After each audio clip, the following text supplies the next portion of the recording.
más. Estamos aquí en nuestra casa y damos gracias a Dios. Bienvenidos a nuestra casa, ¿no, Mabel? Muy bienvenidos, muy bienvenido David, sin él no es posible, le damos gracias a Dios por su vida, viene de trabajar y bueno, aquí es cansado y todo, pero con muchas ganas nos hace el aguante y bueno, aquí estamos para colaborar todos juntos en esto que es llevar la palabra a cada hogar y a donde el Señor nos lleve. Muy bien. Tenemos una palabra para compartir con ustedes justamente en esta fecha, Semana Santa. Lo extraordinario de esto es también que estamos viendo que tanto la prensa como la gente en la calle ya no dice Semana Santa, Semana de Turismo o Semana de la Cerveza, sino todo el mundo dice Semana Santa. Y algunos dicen o Semana de Turismo. Pero cómo hoy se está preparando el espíritu, sobre todo para recibir la palabra de Dios. Y yo quiero empezar justamente en Mateo, qué fue lo que sucedió en esos últimos días de esta semana. Si bien empieza allí con la entrada triunfal, en la primera semana, donde todo el mundo pone las ramas y pone los mantos, y Jesús iba en aquel burrito sentado, y Hosana, Hosana, ahí viene el Rey de la salvación. Pero ¿qué pasó con todo esto, no? Al final, todos conocemos el momento donde Jesús fue crucificado. Yo en otro video vamos a hablar el por qué Jesús fue crucificado y la pregunta que todos nos hacemos algún día cuando recién conocemos por qué tuvo que morir si era el Hijo de Dios. Pero lo principal de esto es la resurrección. ¿Qué pasó allí en aquel momento? Dice que en Mateo 26 en adelante hubo un momento tremendo allí donde se ve que Jesús empieza a sufrir y empieza a verse cosas tremendas. Ahora, ¿qué es lo que nosotros justamente queremos hablar de esto? Los tres epicentros. Hubo tres epicentros. ¿Qué son epicentros? Bueno, lugares donde se concentra un terremoto de ese lugar. Entonces a veces los que estudian todo esto dice a tantos metros de profundidad, ¿no? El epicentro, allí fue el núcleo, el lugar. Y esto pasó en Galilea. Allí, sobre todo en la salida de Jerusalén, y pasó algo tremendo. Y dice que en la hora, vamos a leer Mateo 27, en el 45 en adelante, dice, de la hora sexta hubo tinieblas sobre la tierra hasta la hora novena. Y cerca de la hora novena Jesús clamó a gran voz diciendo, Elí, Elí, lama samatini, que significa, Dios mío, porque me has desamparado. Qué tremendo ese momento. Algunos de los que estaban allí decían al oírlo, a Elías llama a este. Y al instante, corriendo uno de ellos, tomó una esponja, la empapó en vinagre y la puso en la caña y la dio de beber. Pero los otros decían, deja, dice, vamos a ver si viene Elías a salvarlo. Pero Jesús, habiendo otra vez clamado a gran voz, entregó el Espíritu. Entonces el velo del templo, cuando se rasgó, dice, en dos de arriba abajo, y la tierra tembló. Primer epicentro. Y las rocas se partieron y los sepulcros se abrieron y muchos de los cuerpos de los santos que habían dormido se levantaron. Qué impresionante en ese momento. ¿Qué significa esto, el velo del templo? Bueno, en el Antiguo Testamento se separaba del lugar santo del Santísimo. En el templo donde estaba, sobre todo donde Jesús una y otra vez iba allí a predicar y muchas veces iba a hablar, allí había un velo donde estaba el lugar santísimo que solamente una vez al año el sacerdote podía cruzar del otro lado. Y allí el sacerdote hablaba con Dios y él le decía lo que tenía que hacer en ese momento.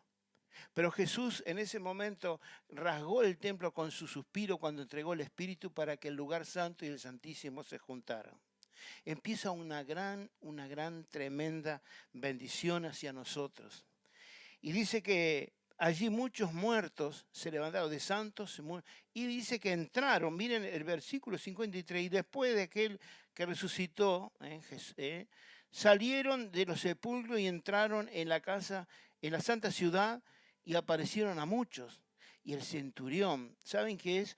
Viene a ser como una especie de coronel justamente de la armada de los romanos, que estaba allí, que tenía mucha gente a cargo y estuvo a cargo de la crucificación.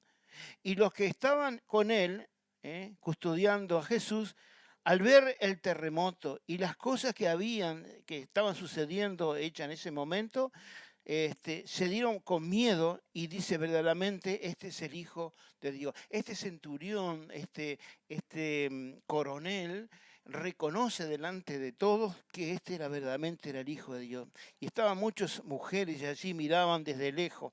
Ahora, dice en Lucas también, el libro de Lucas, que allí pasaban los sacerdotes frente, y al ver todo eso, el terremoto, la oscuridad tan grande y todo lo que estaba pasando, que las piedras se partían y habían aparecido tantos santos, habían resucitado en ese momento, era la resurrección, era la muerte tremenda, todavía no había aparecido la resurrección de Cristo, pero allí, justamente en ese terremoto, todo el mundo quedó asombrado. Tanto es así que dice que pasaban los sacerdotes, en Lucas lo dice, se golpeaban el pecho, dice, fue por nuestra culpa que hemos crucificado a este varón. Allí cayó la noche y llegó un hombre de Arimatea que se llamaba José, que era un hombre muy pudiente, rico, que también pertenecía a, ¿cómo les puedo decir?, al Sanedrín, que eran los principales que estaban allí, que pertenecía a él, pero dice que era también discípulo de Cristo. Jesús no tuvo no solamente a los 12, sino muchos discípulos, que allí justamente le habla a Pilato para que le entregara el cuerpo allí. Así que en ese momento estamos hablando de que Jesús había muerto, había entregado su espíritu y todo lo que había pasado. Llega ese momento también del el capítulo 28 en adelante, dice que pasado el sábado, al amanecer del primer día de la semana, acuérdense que los judíos, el primer día de la semana para ellos es el domingo, es diferente que nosotros, ¿sí? Fueron María y Magdalena y otra María al ver el sepulcro y de pronto hubo un gran terremoto, el segundo epicentro, porque un ángel del Señor había descendido del cielo y dice que allí había removido la piedra. Y cuando removió la piedra, dice que allí apareció estos ángeles, eran como un relámpago y sus vestiduras blancas como la nieve. Y dice, bueno, de mucho miedo estaban allí, ¿a quién buscáis? Ya había resucitado, y fue enorme aquel momento que pasó. Así que estamos hablando de esto, que estos acontecimientos habían pasado. ¿Saben qué habían hecho? Los mismos judíos habían mandado una guardia especial allí para que no vinieran a sacarlo. Dice, no sea cosa que si vienen de repente y lo sacan, después la historia de ellos va a ser más grande que había resucitado. Una cosa. Entonces mandaron una gran guardia a custodiar aquella piedra tan enorme que había rodado. Nosotros tuvimos oportunidad de verla, ver parte de allí del sepulcro, ahí en Jerusalén. Y bueno, allí era la costumbre, y sobre todo cuando este hombre tan pudiente, tan rico, como era José de Arimatea, regala ese momento porque le había preparado para él la tumba, sin embargo pone a su amigo, a Jesucristo, a su maestro, en aquel lugar, se lo había pedido a Poncio Pilato. Qué tremendo, ¿no? Ahora, tenemos dos epicentros, dos lugares tremendos que pasaron en ese día. Yo quiero ir sobre todo ahora al último epicentro, que es justamente cuando Jesús, ya resucitado, aparece en 10 oportunidades para adentro y 40 días caminó por Jerusalén, entrando y saliendo continuamente. Y dice el libro de 1 Corintios allí, dice que más de 500 hermanos lo habían estado viendo todo esto. Fue enorme todo lo que pasó en aquel momento. Y Jesús aparece a uno y a otros y a uno y a otro. En otro relato vamos a contar también la historia cuando ella resucitado aparece a Tomás, por ejemplo, porque dudaba. Aparece a sus discípulos. Aparece en un momento donde ya allí en el libro de Juan, allá al final, dice que Jesús, ya resucitado, los invita a desayunar de mañana. Jesús dice de la ribera, dice, ¿tienen algo para comer? Ellos estaban pescando, porque habían vuelto justamente a la pesca, porque eran todos pescadores. Y Pedro dice, es el maestro. Y él fue el primero que se tiró desde la barca. Y dice, ¿tienen algo para comer? Entonces dice, no hemos pescado nada, maestro. Y Jesús les dice que tiraran la red a tal lado. Pero cuando llegan, dice que Jesús tenía fuego prendido y tenía un pedazo de panal de abeja, ¿no? De miel, y también un pez arriba de las brasas para que ellos comieran. Y Jesús allí en ese momento le dice a Pedro, Pedro, ¿me amas? Y allí le dice que guarde a la iglesia en 3 oportunidades, porque 3 veces lo había negado. Jesús aparece una y otra vez. Es el mismo Jesús que hoy tenemos un mandato, porque allí en Mateo también 28, en la gran comisión dice, pero los 11 discípulos se fueron a Galilea, al monte donde Jesús le había ordenado, y cuando lo vieron, lo adoraron, aunque algunos todavía dudaban. Jesús se acercó y les habló diciendo, toda potestad me es dada en los cielos y en la tierra. Dice, por tanto, id a hacer discípulos a todas las naciones, bautizando en el nombre del Padre, del Hijo y del Espíritu Santo. Y enseñándole que guarden todas estas cosas que yo les he mandado. Y yo estoy con vosotros todos los días hasta el fin del mundo. ¿Cuál es el tercer epicentro? Este es el que ha hecho en tu vida. Este es el tercer epicentro que ha hecho en nuestras vidas.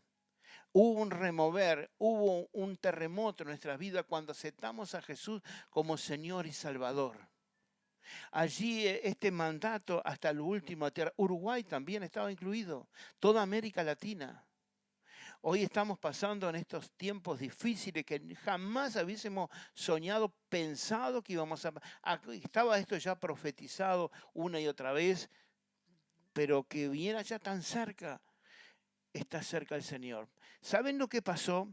Miren, en el libro de Hechos, a ver si lo tengo por acá, sí, bien, hubo un momento que Jesús estaba allí ya para ascender, y ellos le preguntan, Señor, ¿restaurarás en este tiempo todo lo que estaba pasando?